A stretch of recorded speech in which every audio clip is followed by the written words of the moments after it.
ताकि किसान को आसानी से लोन मिल जाए, ब्याज कम देना पड़े। प्रधानमंत्री किसान सम्मान निधि कृपा करके प्रधानमंत्री जी ने इसलिए दी कि खाद और बीज की जरूरत पड़े तो तत्काल छोटे किसानों को राशि की व्यवस्था हो जाए। हम उस काम में भी लगे। नई पद्धतियां भी लागत घटाती है और अनावश्यक फर्टिलाइजर, केमिकल फर्टिलाइजर का उपयोग ना हो, वो प्रयत्न भी हम कर रहे हैं। लेकिन केमिकल फर्टिलाइजर की आपूर्ति जरूरी है। आप में से कई ऐसे होंगे जिनकी रुचि हो तो वो सोचें। अभी डीएपी हम आयात पर निर्भर हैं। आप सोचिए और क्या क्या विकल्प हो सकते हैं। एनपीके, अलग अलग उर्वरक कैसे बन सकते हैं। हमारे यहाँ राजस्थान में कई बीज संसाधन, कच्चा माल मौजूद है, उस पर काम करने का प्रयास करें। हम खाद के मामले में देश को आत्मनिर्भर बनाना चाहते हैं। तीसरा हमारा प्रयास है उत्पादन के ठीक दाम देना। एमएसपी पर उसके लिए खरीदी करते हैं। अलग अलग 22-23 फसलें एमएसपी पर खरीदते हैं, लेकिन जब जरूरत पड़ती तो नीतिगत परिवर्तन भी करते हैं। अब राजस्थान में भी सोयाबीन होता है एक इलाके में। इस बार सोयाबीन के दाम कम हो गए थे और हमारी सोयाबीन इंडस्ट्री बहुत नीचे जा रही थी, क्योंकि 0% इंपोर्ट ड्यूटी पर पाम ऑयल आ रहा था, रिफाइंड ऑयल आ रहा था। मुझे कहते हुए प्रसन्नता है, अपने किसान के भले के लिए और इंडस्ट्री के भले के लिए हमने 27.5% इंपोर्ट ड्यूटी लगा दी पाम ऑयल पे, ताकि यहां की इंडस्ट्री उठ सके, किसान को ठीक दाम मिल सके। प्याज उत्पादक परेशान थे, प्याज के दाम कम हो गए थे। प्याज के एक्सपोर्ट पर 40% एक्सपोर्ट ड्यूटी थी, घटा के हमने 20% कर दी। जाने दो भारत का प्याज दुनिया में, मिलने दो किसान को पैसा। चावल के दाम, बासमती राइस की सुगंध तो अमेरिका और कनाडा तक फैली हुई है। एक्सपोर्ट, मिनिमम एक्सपोर्ट प्राइस लगी हुई थी हमारी राइस इंडस्ट्री के लिए और किसानों की ठीक कीमत मिले, इसलिए मिनिमम एक्सपोर्ट प्राइस खत्म करके एक्सपोर्ट को खोल दिया कि लाओ दुनिया भर में अपना चावल ले जाओ। तो जहां जरूरत पड़ेगी ठीक दाम देने के लिए आयात निर्यात नीति को भी परिवर्तित करने का काम करेंगे। राजस्थान श्रीअन्न का भंडार है और राजस्थान का श्रीअन्न पूरी दुनिया को पोषण के दर्शन करा सकता है। तो उस पर आधारित इंडस्ट्री भी कैसे ठीक से चले और किसान को कैसे ठीक दाम मिले, उसमें भी हम कसर नहीं छोड़ेंगे।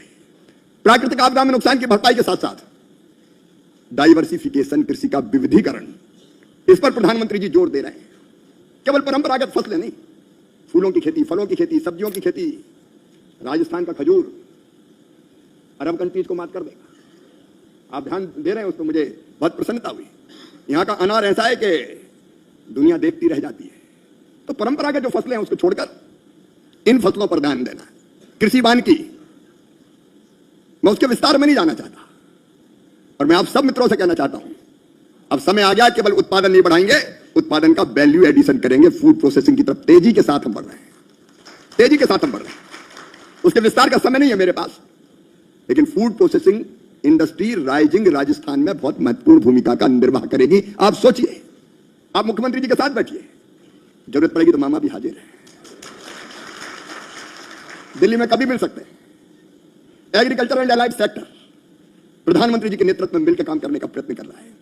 तो सोचिए, अलग अलग चीजें बना के हम अपने देश में और दुनिया में कैसे बेच सकते हैं। जमाना बदल गया है। अब ये मत सोचना कि जूस पीना बड़े लोगों का काम है।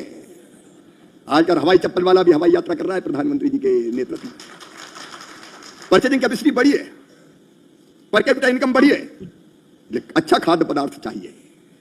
और ऑर्गेनिक खेती में भी राजस्थान लीड कर रहा है कई जगह, केमिकल फर्टिलाइजर से मुक्त खेती। और मैं आप सबसे निवेदन करना चाहता हूं, भारत सरकार राज्य सरकार के साथ मिलकर इन सब पर बहुत गंभीर है। अब अगर आप चाहें तो मैं बता सकता हूं कि काय की इंडस्ट्री लग सकती है, लेकिन मैंने सूत्र बता दिए, इसमें से अपने अपने काम की निकाल लो। ये निवेश होना है, देखिए आना है भारत में प्रधानमंत्री जी के नेतृत्व में, ये होना ही है। आप नोट कर लेना, प्रधानमंत्री जी के नेतृत्व में भारत आज 5वीं अर्थव्यवस्था है, जल्दी 3री अर्थव्यवस्था बनेगा। उसमें खेती का अहम रोल रहेगा। हम दुनिया का पेट भरेंगे। जैसे वैक्सीन दुनिया को दी, वैसे फल सब्जियां और बने हुए उनसे पदार्थ वो भी सारी दुनिया में जाएंगे। इसलिए आइए इस राजस्थान की पवित्र धरती पर निवेश की अनंत संभावनाओं का आप दोहन कीजिए। मुख्यमंत्री जी और उनकी पूरी टीम तैयार है। ये जो कहते हैं वो करते हैं। मोदी है तो मुमकिन है। एक दृढ़ संकल्प शक्ति के साथ हम आगे बढ़ रहे हैं। और मामा को तो किसानों की आय बढ़ाना है। आधा भारत तो वही है और आधा ग्रामीण विकास, और किसान उसकी आत्मा। इसलिए मैं हमेशा कहता हूं, किसानों की सेवा हमारे लिए भगवान की पूजा है। और प्रधानमंत्री जी के नेतृत्व में यही मान के लगातार काम करने का हम प्रयत्न कर रहे हैं। कृषि और ग्रामीण विकास, इसके बिना देश आगे नहीं बढ़ सकता। और कृषि की अगर बात करके देखिए, जो बाकी निवेशक मित्र उनसे भी कहना चाहता हूं, खेती के बिना कुछ नहीं चल सकता। खाद्य सुरक्षा के लिए खेती जरूरी है, जीवित रहने के लिए खेती जरूरी है। और यह संकल्प है प्रधानमंत्री नरेंद्र मोदी जी के नेतृत्व में भारत को फूड बास्केट ऑफ वर्ल्ड बना के हम चैन की सांस लेंगे। और उसकी हमारी 6 सूत्रीय रणनीति है। प्रधानमंत्री जी के आशीर्वाद से, उनके नेतृत्व में। निवेशक मित्रों से एक बात और कहना चाहता हूं, बिना किसी की समृद्धि भी नहीं आती। किसान सबसे बड़ा उत्पादक भी है और किसान सबसे बड़ा उपभोक्ता भी है। मित्रों, जब फसलें लहलहाती है, इस बार राजस्थान में तो भरपूर पानी गिरा है, जब अच्छी फसल आती है किसान के पास पैसा होता है।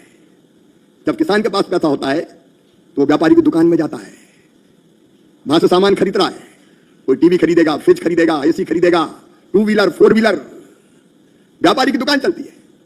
व्यापारी की दुकान चलती तो कारखानों में जो माल बनता है वो माल उठता है, और वो उठता है तो पूंजी का निर्माण होता है, और पूंजी का निर्माण होता है तो नए कारखाने खुलते हैं, निवेशक मित्र फिर और निवेश करने आते हैं। तो खेती तो धुरी है, केंद्र बिंदु है, और किसी को आगे बढ़ाने के लिए उसमें से निवेश की संभावना ढूंढ लेना। 6 सूत्रीय रणनीति हमारी। नंबर 1, उत्पादन बढ़ाना है। पर हेक्टर उत्पादन अभी हम बढ़ाएंगे, उसके लिए लगातार हम काम कर रहे हैं। और उत्पादन बढ़ाना तो सबसे पहले अच्छे बीज चाहिए।